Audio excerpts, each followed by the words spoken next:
આપણે બધા ભાઈબંધો છે બરોબર, એટલે કાંઈ કહેવાનું લાંબુ હોય નહીં, કેમ કે તમને બધાને મેં કહી દીધેલું છે. તો કહી દઉં તમને, આ દવા મેં લીધી ને પછી પહેલાં તો મને ધુજારી બહુ રહી.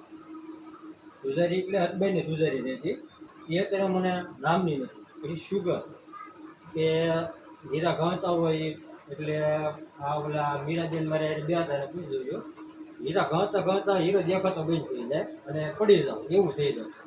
આ દવા લીધી મેં 1.5 મહિનો થયો મારે, એ જે કોઈ જાતની હવે એ માથાકૂટ નથી રહી અત્યારે અને શરીર ધુરુસ થયું.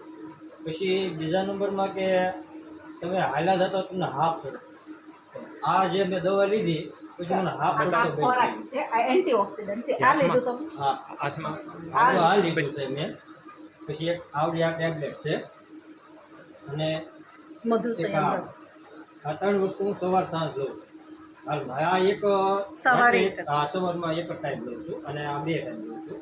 પણ હજુ સુધીમાં મને કોઈ જાતની જે તકલીફો બધી પૂરી મેં દવા લીધી ઘણી દવામાં કોઈ રાહત નથી મળી. દેશી દવા ઘણી લીધેલી છે મેં, પણ એમાં કોઈમાં મને રાહત ન મળે. આમાં રાહત પૂરેપૂરી મને મળી, એટલે મેં કીધું હતું.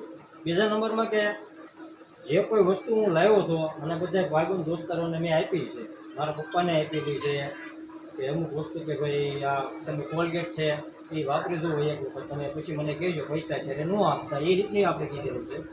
અને એને રિઝલ્ટ મળ્યું, એને પૈસા આપ્યા, બીજી વખત વસ્તુ લઈ લીધેલી છે.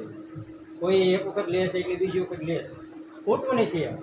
જે આપણે એમ કહીએ છીએ કે ભાઈ આમાં ફ્રોડ છે કે આ છે, બધી વસ્તુ આપણે કરવી એટલે આ પ્રશ્ન આવે, પણ આમાં નથી આવતો.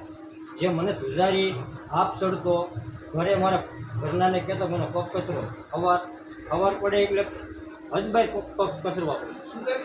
શુગર મારે 400 આવે, 400 350 400. અત્યારે મેં ચેક તો કરાવ્યું હતું વચમાં, પણ 200 આજુબાજુ પહોંચ્યો. કેટલા ટાઈમથી આવતું 400? આ 1.5 મહિનો થયો મારે. પછી મેં કોર્સ પૂરો નથી કર્યો અને અત્યારે મારે શુગર મૂકવા જવાનું હતું પણ ટાઈમ રહ્યો નહોતો. પણ કેમ કે મેં આવડા વાપર્યું છે એટલે મને ફરક ઘણો બતાવ્યો. 15 દિવસમાં મેં રિઝલ્ટ મહેશભાઈને પણ વાત કરી હતી કે આપણે રિઝલ્ટ આવ્યું છે આમાં, પણ આ જે વસ્તુ છે એ થોડી થોડી લાવો અને હું મારા મહેનતથી ધીમે ધીમે બધાને પ્રસાર કરું, એટલે હું પ્રસારી બધાને કરું છું. તમારું નામ? અશ્વિનભાઈ મારું નામ. આખું નામ અને ગામ કયો? અશ્વિનભાઈ કરમશીભાઈ બારૈયા, ગામ વાળું. સરસ, ખૂબ સરસ.